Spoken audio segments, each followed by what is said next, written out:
지난 주일 저희들이 죄와 벌과 은혜라는 제목으로 창세기 6장과 8장에서 인간의 타락과 노아의 번제, 그리고 하나님께서 언약을 주셨다. 그리고 출애굽기 32장에서 34장까지 걸쳐서 금송아지로 인한 이스라엘 백성의 타락과 죄, 그리고 모세의 중보 기도를 통해서 다시금 하나님께서 은혜를 베푸셨다. 그리고 아수르 제국의 니느웨 성, 그 요나의 외침, 그것보다도 더 놀라웠던 것이 니느웨 성 그 지도자의 그 반응, 그리고 회개, 그리고 하나님께서 다시 자비를 베푸신 그 이야기들을 우리가 나누었습니다. 오늘은 출애굽기에 이제 좀 국한해가지고 거기에서 우리가 죄와 하나님의 심판 또는 벌, 그리고 은혜가 어떻게 나타나는가 조금 더 포커스를 깊게 맞추어서 한번 보려고 합니다. 그래서 먼저 출애굽기 20장 하면 우리가 십계명이 기록된 장이구나. 그래서 제가 십계명 전체를 읽지 않고 십계명의 초반 부분만 봉독을 할 테니 자세히 들어주세요. 그리고 성경을 갖고 계신 분은 아마 성경을 같이 이렇게 봐도 좋습니다. 출애굽기 20장 1절부터 봉독합니다. 하나님이 말씀하여 이르시되 나는 너를 애굽 땅 종되었던 집에서 인도하여 낸 내 하나님 여호와니라. 너는 나 외에는 다른 신들을 내게 두지 말라. 이게 이제 우리 개신교에서 말하는 일계명이고, 4절에 너는 위하여 새긴 우상을 만들지 말라. 또 어떤 형상도 만들지 말며 그것들에게 절하지 말며 그것들을 섬기지 말라. 나를 미워하는 자의 죄를 갚되 아버지로부터 아들에게로 3, 4대까지 이르게 하리라. 나를 사랑하고 내 계명을 지키는 자에게는 수천 대까지 은혜를 베푸리라. 이게 이제 2계명에 해당하는 부분입니다. 근데 제가 5절과 6절을 한 번 더 읽을게요. 나는 미워하는 자의 죄를 갚되 아버지로부터 아들에게로 3, 4대까지 이르게 하리라. 6절, 나를 사랑하고 내 계명을 지키는 자에게는 수천 대까지 은혜를 베푸느니라. 자, 10계명에서 특히 2계명에서는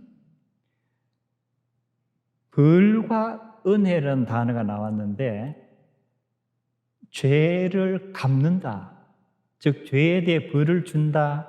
몇 대까지? 3, 4대까지. 요게 먼저 나왔죠.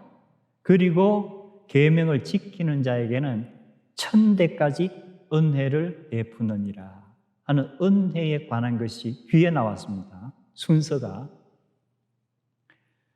그리고 우리가 이제 21장부터 쭉 계속 따라 내려가다가 32장에서 무슨 사건이 생기죠?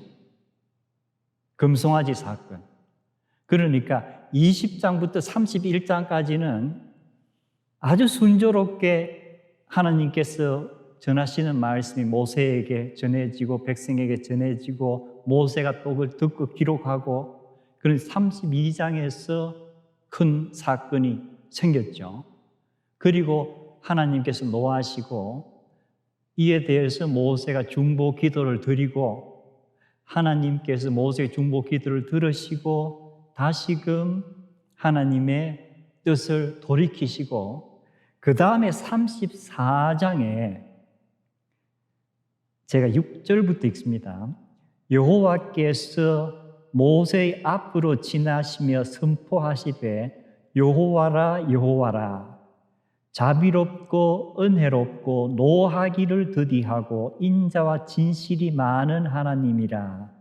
34장 7절 인자를 천대까지 베풀며 악과 과실과 죄를 용서하리라. 그러나 별을 면제하지는 아니하고 아버지 악행을 자손 3, 4대까지 보응하리라. 방금 제가 봉독한 34장 7절에서는 인자를 천대까지 베풀며 은혜에 관한 언급이 먼저 나왔죠. 벌을 면제하지는 아니하고 아버지 악행을 자손 3, 4대까지 보응하리라. 벌과 심판에 관한 얘기가 나중에 나옵니다. 우리가 지금까지 이 순서에 대해서 노티스, 이게 왜 이렇게 순서가 다르지 하는 것을 느끼지 못했다면은 아마 그리고 대부분은 느끼지 못했을 가능성이 많은데 어떻게 순서가 그렇게 됐겠지? 아니면 이건 하나님께서 대단히 의도적으로 벌과 은혜, 십계명에서는 금송아지 사건 이후에 다시금 뜻을 돌이키시고 은혜를 베푸시겠다고 하시고는 은혜와 벌. 그래서 만약에 하나님께서 순서가 내가 더 지금 강조하는 순서를 앞에 둔다고 한다면은 십계명에서는 뭐예요? 심판이 강조가 되고 금송아지 사건 이후에 앞에서 심판을 강조했으면은 이스라엘 백성은 벌을 받고 멸해져야 되는데 모세의 중보 기도에 따라서 하나님의 뜻을 바꾸시면서 이번에 하나님 말씀하실 때 하나님은 강조를 어디 하세요? 은혜에 강조를 하시는 거예요. 그래서 우리가 성경을 전체적으로 읽으면은 이런 것을 우리가 살펴보기가 좀 힘들지만 때로는 조직적으로 체계적으로 이렇게 구분하면은 이게 드러나요. 드러나고 이게 굉장히 중요한 포인트구나. 굉장히 중요한 포인트구나. 처음에 선민으로 삼으실 때는 어떻게 하든지 계명을 잘 지키도록 하기 위해서 심판에 대해서 강조를 하셨는데 결국은 창세기에서 하나님께서 이 인간의 본성이 참 이게 안 고쳐지는구나 하는 걸 깨닫고 다시금 언약을 맺으신 것처럼 출애굽기에서도 이제는 한 민족을 상대로 이게 참 힘드는가 보다. 은혜를 베풀지 않으면 내가 택했던 선민 자체가 내가 없애야 되는가 보다. 그러면서 이 다음에는 무엇을? 은혜를 강조하시는 것. 하지만 은혜만 강조되면 어떤 문제가 생길 수 있죠? 사람들이 그때부터 이래 사나 저래 사나 하나님은 은혜를 베푸시니까 우리 괜찮아. 본회프 목사님이 항상 염려하던 바로 그러한 너무 가치 없게 은혜를 다루는 그러한 꼴이 생기는 거예요. 그래서 하나님께서 그러나 벌이 완전히 없어지는 것은 아니다.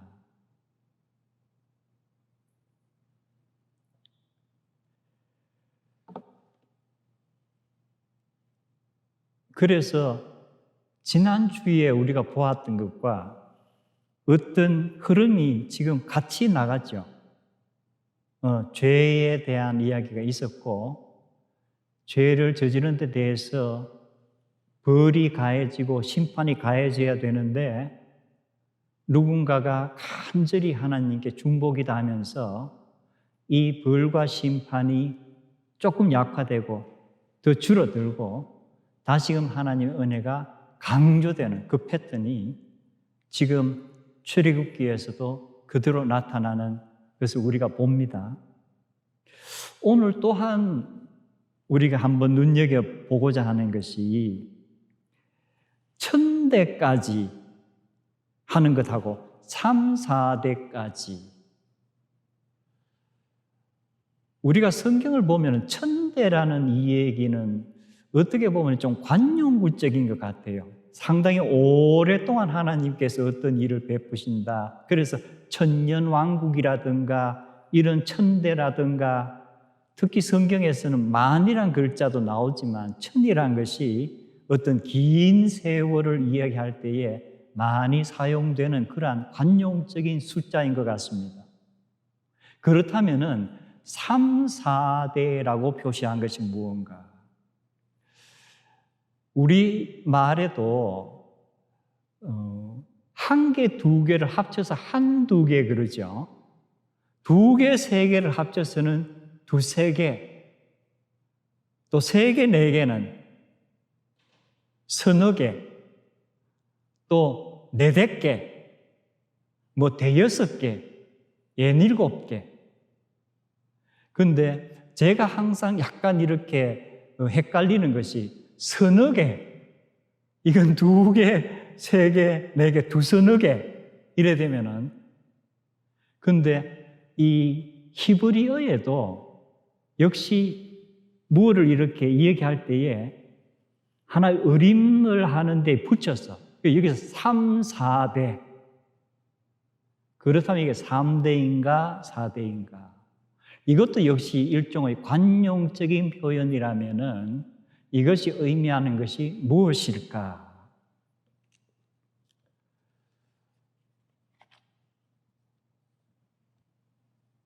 제가 어릴 때는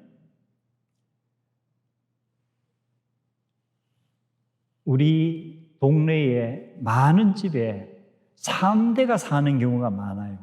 할아버지, 할머니, 아버지, 어머니, 그리고 그 아이들. 이 3대죠. 이따금씩 어떤 집에는 4대가 살아요.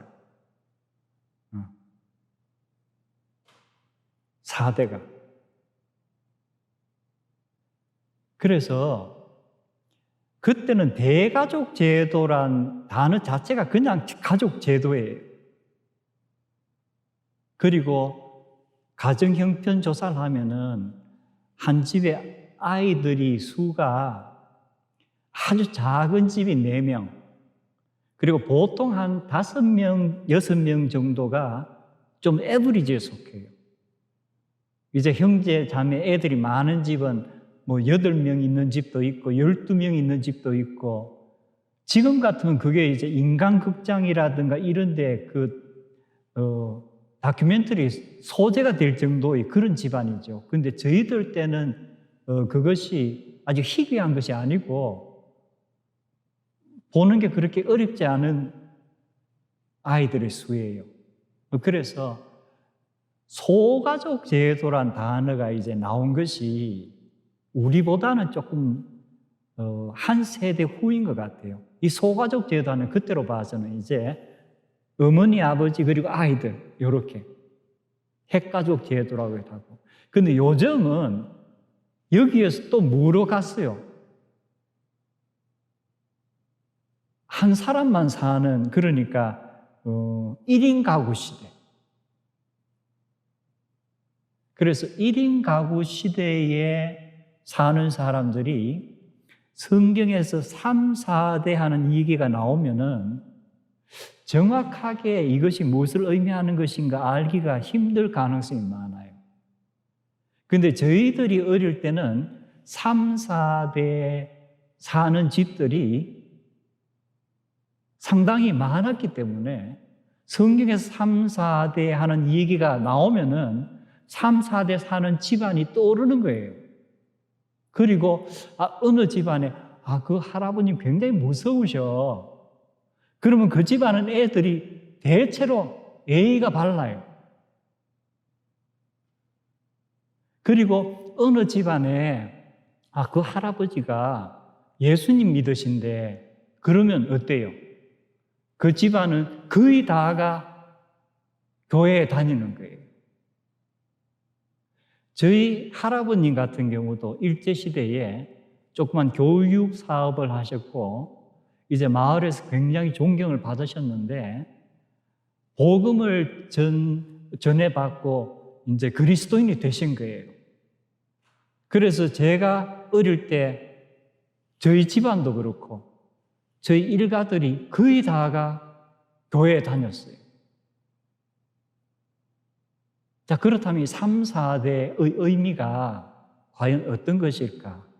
정확하게 숫자의 개념을 떠나서 이 이스라엘 당시에 지파가 있고 그 다음 조금씩 이렇게 내려가가 더 이제 작은 그것이 한 3대 내지 4대가 아주 기본적인 카운트의 단위였던가 하는 추측을 우리가 해볼 수 있어요.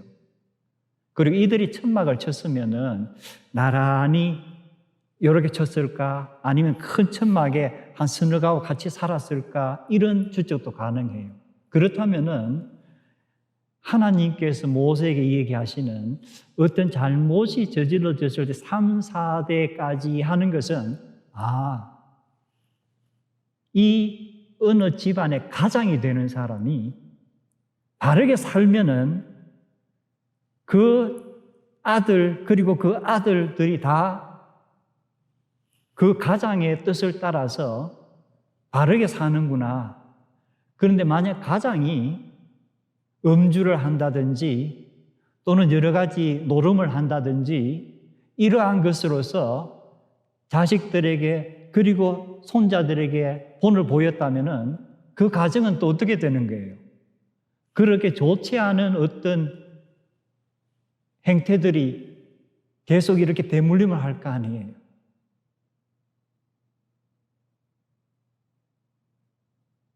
그래서 우리가 이것을 축약해 보면은 인생은 짧고 예술은 길다 하는 표현 들어봤죠?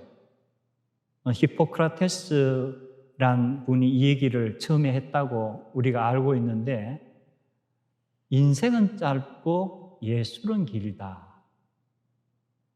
제가 이 하나의 프레이즈를 오늘 말씀에 이렇게 하면은 하나님의 심판은 짧고 하나님의 은혜는 길다. 은혜는 천대에 이르고 잘못되면 심판하시는 것은 3, 4대에 이른다. 이 3, 4대란 것은 함께 모여 사는 하나의 가정 공동체에서 그 가장이 어떻게 하느냐에 따라서 그 가족 공동체 전체가 잘 될 수도 있고 잘못될 수도 있구나. 그리고 또 저주는 짧고 축복은 길다.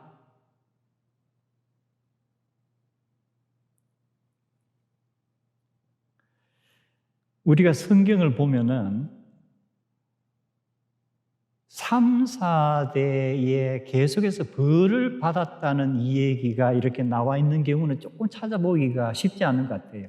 그런데 오히려 참 은혜롭게도 3, 4대의 이름이 쭉 나오는데 그 집안이 하나님의 은혜와 축복을 받는 집안의 이 얘기가 많이 나와요.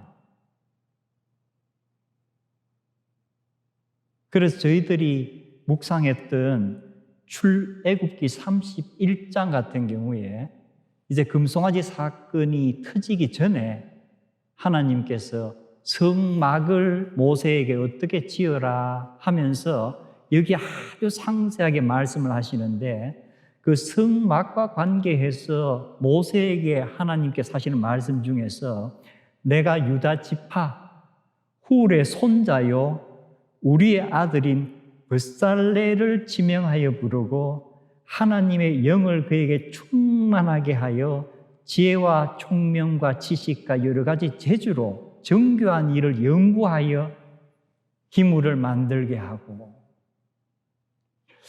여기에 브살렐을 지명하여라고 요 사람 이름만 하면 될 건데 왜 훌의 손자요 우리의 아들인 브살렐이라고 아버지와 할아버지의 이름을 언급했을까? 그리고 특히 훌이란 인물은 우리가 잘 알죠. 아말렉과의 전투에서 모세와 아론과 함께 산에 올라가서 중보 기도를 하는 그 중보 기도의 팀이었죠. 그래서 여기는 3대가 참으로 훌 할아버지의 그 어떤 인격이라든가 믿음이라든가 이것이 이렇게 3대까지 전해지면서 하나님께서 또 이 브살렐을 장막을 짓는데, 성막을 짓는 귀한 일에 하나님의 영을 붓고 지혜를 주고 재주를 주어서 일을 시키시는 이러한 거구나. 그래서 참으로 감사하게도 3세대의 이 얘기가 벌 받았다는 얘기보다는 이러한 축복을 받았다는 얘기가 성경에서 많이 보이는 것이 너무너무 은혜가 되는 거예요. 그리고 또한 제가 보면은 에브라임 산지 라마다임 소빈에 에브라임 지파 사람 엘가나라 하는 사람이 있었으니 그는 여로함의 아들이요 엘리후의 손자요 도후의 정손이요 숲의 현손이더라. 자, 엘가나라는 한 사람을 소개하면서 그 위에 4대까지 이름이 쭉 나왔어요. 이 성경에서 많지는 않아요. 4대가 이렇게 계속 이름이 나오는 게. 그래서 여기도 참 은혜롭게 아마도 이 숲이라는 이 할아버지가 참 하나님 앞에서 바르게 살았던 것 같아요. 그래서 그 아들 도후가 또 바르게 살았고, 또 그 아들 엘리후가 바르게 살았고, 그 아들 여로함이 바르게 살고, 그러자 이제 엘가나라는 사람이 참으로 하나님 앞에 바르게 살면서 이 엘가나를 통해서 누가 나오는 거예요? 사무엘이 나오는 거예요.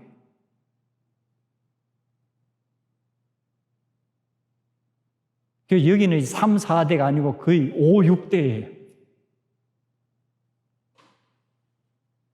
역시 우리가 잘 아는 말씀 가운데 디모데 후서를 보면은 바울 사도가 디모데를 자기 아들이라고 부르죠. 사랑하는 아들 디모데에게 편지를 보낸다 이러면서 쭉 계속되고, 디모데를 생각할 때마다 너무 감사하고 너무 기쁘다. 그리고 디모데의 인물 댐데미에 대해서 이 얘기를 하면서 내 속에 거짓이 없는 믿음이 있음을 내가 항상 생각한다. 과연 우리 교회에 성도들 한 사람 한 사람이 겉모습과 속이 똑같을까? 그런데 디모데에 대해서 바울 사도는 너의 속에 있는 믿음이 거짓이 아닌 것을 내가 알았었고 내가 너를 생각할 때마다 그것을 기억한다. 그런데 너희 속에 있는 거짓이 없는 그 믿음은 어떻게 해서 생겨나게 됐다? 먼저 내 외조모 로이스와 내 어머니 유니게에게도 있었는데 이제는 내 속에도 있구나. 이제 여기에는 여성들이 또 등장을 하죠. 외할머니, 그리고 어머니, 그리고 디모데에게 이어지는 어떤 믿음의 유산. 그래서 수천 대는 어떻게 보면은 약간 추상적인 것 같은데 3, 4대는 굉장히 구체적이에요. 벌에 있어서도 심판에 있어서도 구체적이고 은혜와 축복에 있어서도 구체적이에요. 왜? 이 당시만 해도 한 지붕 밑에 사는 사람들의 삶이니까.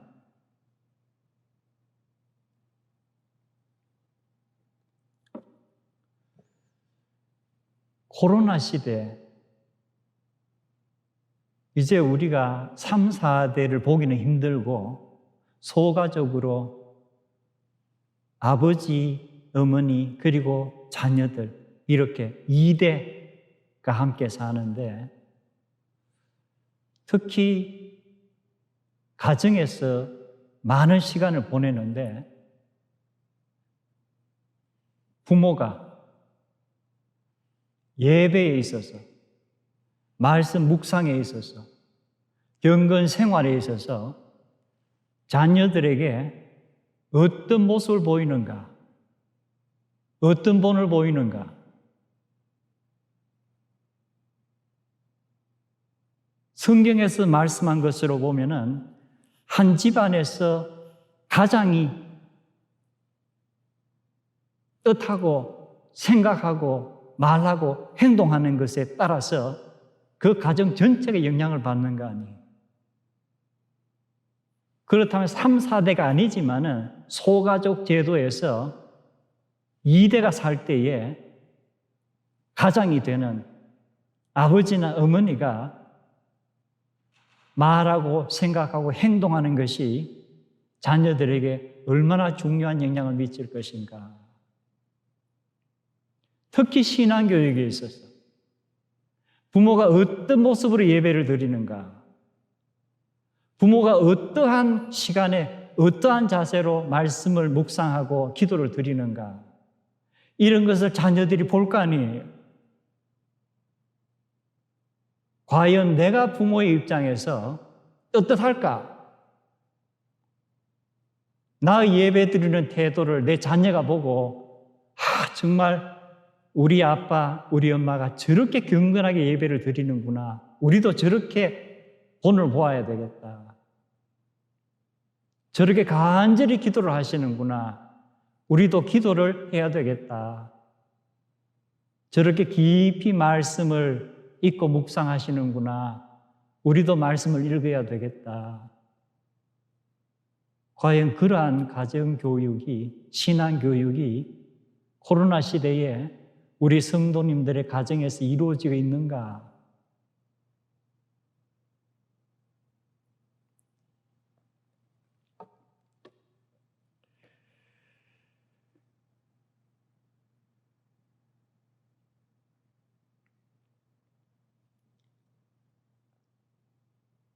우리가 주중에 묵상했던 민수기 6장, 역시 지난주일 그리고 오늘 제가 지금까지 이야기했던 죄와 벌과 은혜의 이 프레임에서 민수기 6장을 우리가 한번 보기를 원합니다. 특히 민수기 6장을 볼 때는 우리가 민수기 6장에 나온 사건이 일어난 시점이 언제인가?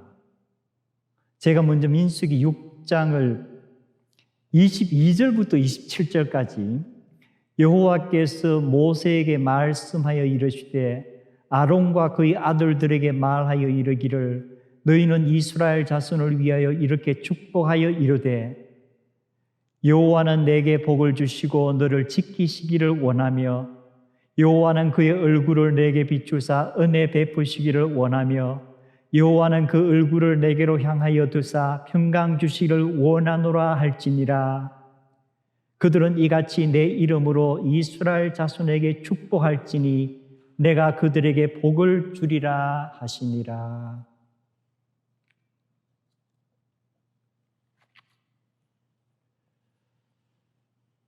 민수기 6장에 방금 읽었던 이 내용, 우리가 복음송 가사로도 많이 부르는데 아론의 축복이라는 제목이 많이 붙여 있습니다. 이 내용은 어떻게 보면 제사장의 축복으로 하는 것이 더 보편적일 거예요. 그런데 하나님께서 모세를 통해서 제사장들이 앞으로 이렇게 축복 기도하라 하시고 전해주신 그 시점이 언제인가? 자, 출애굽기를 우리가 보면은 금송아지 사건이 일어나기 바로 앞에 출애굽기 25장부터 31장까지 하나님께서 무엇에 관해서 말씀을 주셨어요? 20장부터 24장까지는 십계명과 일종의 민법과 형법 등에 관해서 말씀을 주셨어요. 그런데 25장부터 31장까지는 예배와 종교에 관한 법을 주신 거예요. 그런데 그것 중에서 제사장에 관한 얘기가 나와요. 그런데 출애굽기 28장에 제사장의 직분에 관한 얘기가 나오면서 여러분이 나중에 성경을 보시면은 너는 이스라엘 자손 중 내 형 아론과 그의 아들들 곧 이 아들들 이름이 나오고 이들을 나를 섬기는 제사장 직분을 행하게 하라. 자, 아론과 아들들에게 제사장 직분을 행하게 하라고 모세에게 명령을 하십니다. 그런데 문제가 뭐예요? 31장에서 모세가 이제 이 모든 말씀을 듣고 내려오게 되는데 32장에 뭐가 터져요? 금송아지 사건이 터지는 거예요. 아직 아론이 그리고 그 아들들이 제사장으로 위임식을 하지도 않은 상황에서 금송아지 사건이 터집니다. 금송아지 사건에 관해서 아론이 벌을 받아야 한다면 가장 큰 벌을 받아야 돼요. 모세가 본 적 백성이 제 멋대로 행동하고 있는데 이는 아론이 그들을 제대로 이끌지 못한 까닭이라. 이로 인하여 이스라엘 백성이 원수들의 조롱거리가 된 것이라. 즉 금송아지 사건의 아론의 책임이 어떻게 보면 가장 크다는 얘기예요. 그리고 신명기에 보면 모세가 여호와께서 아론에게 진노하사 아론을 멸하라 하셨으므로 내가 아론을 위하여 간절히 기도하였노라. 그래서 모세의 중보 기도를 들으시고 아론을 죽이지 않으신 거죠. 그런데 놀라운 것은 이제 출애굽기가 끝나고 민수기로 들어가서 우리가 민수기를 한 몇 개월 전에 좀 깊이 봤었죠. 앞으로 약속의 땅에 들어가기 위해서 전쟁을 해야 되니까 이것에 대비해서 인구조사를 실시하는 내용이 나옵니다. 그리고 나서 지금은 아직도 시내 광야, 시내산 앞 광야에 진영을 치고 있는데 이제 행진을 해야 되니까 어떻게 하죠? 12지파를 누가 맨 먼저 출발할 것인가? 누가 맨 나중에 출발할 것인가? 이렇게 행군의 순서를 짜면서 이제 약속의 땅으로 행군을 할 모든 계획을 세웁니다. 그리고 나서 뭐가 나오죠?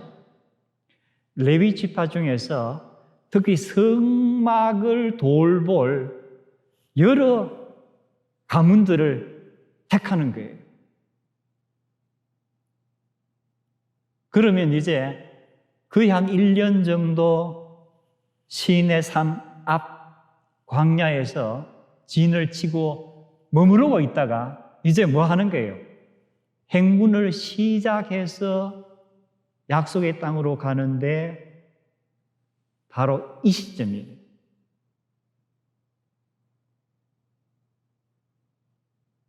이제 행군을 시작해서 약속의 땅으로 들어가야 되는데 지금까지 시내 광야에서 치고 있던 모든 천막을 거두고 새로운 출발을 하는데 이 시점에서 하나님께서 모세를 통해서 주시는데 놀랍게도 물을 주시는 거예요.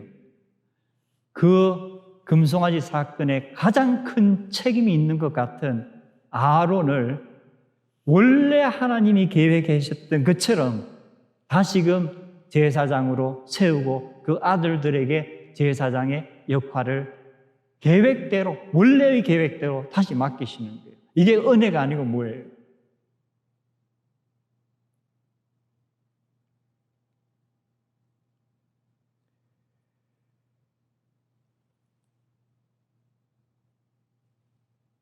이 민수기 6장에 우리가 방금 읽었던 이 기도문은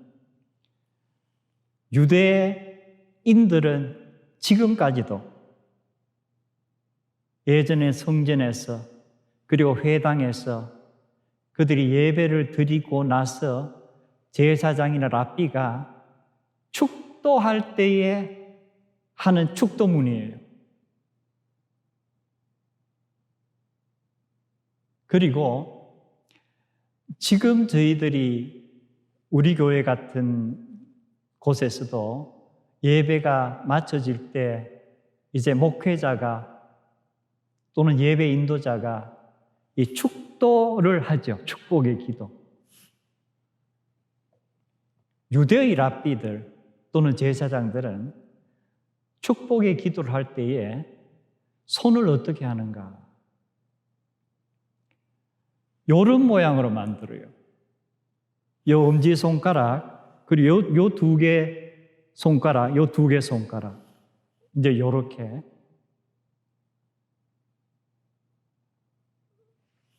이것이 히브리어는 알파벳이 22개가 있습니다. 그런데 21번째 알파벳의 모양이에요. 요렇게. 그런데 아론과 그 아들들과 앞으로 이어질 제사장들이 축복 기도를 하는 그 기도문이 24절, 25절, 26절에 나왔죠. 그런데 이 기도문의 마지막 단어가 무엇이에요? 우리말로는 여호와는 그 얼굴을 내게로 향하여 드사 평강 주시기를 원하노라 이렇게 되어 있죠. 영어에 보면은 The Lord lift up His faces upon you and give you peace. 평화라고 되어 있습니다. 평화라는 단어가 히브리어로는 뭐예요? 샬롬이에요. 그래서 히브리 알파벳에서 21번째 알파벳인 샤 하는 그 샬롬의 첫 번째 글자 샤가 이런 모양이에요. 그래서 유대 랍비들은 예배를 마쳐 축복 기도할 때에 이렇게 하는 경우도 있고 요 두 손을 이렇게 모으는 경우도 있고 또는 이렇게 모으는 경우도 있고 각각이 이제 조금씩 다른 것 같은데 이렇게 해서 손을 들고 바로 이 민수기 6장 24절, 25절, 26절로 축복 기도를 합니다. 여호와는 내게 복을 주시고 너를 지키시기를 원하며 여호와는 그의 얼굴을 내게 비추사 은혜 베푸시기를 원하며 여호와는 그 얼굴을 내게로 향하여 두사 평강 주시기를 원하노라. 죄와 벌, 그러나 하나님께서는 은혜로우시고 자비로우셔서 아론과 같은 인물에게도 다시금 제사장의 직분을 주시고 아론의 입을 통해서 하나님의 축복의 기도가 백성들에게 선포하시는 이런 우리가 가히 상상하기 어려울 정도의 은혜를 그리고 자비를 베푸시는 하나님의 모습을 저희들이 봅니다. 이런 하나님을 우리가 아버지로 부를 수 있다는 이 은혜,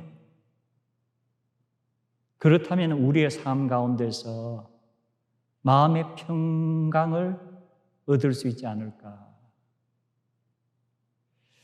오늘 주신 말씀 함께 마음에 새기면서 잠시 기도하는 시간 가집니다.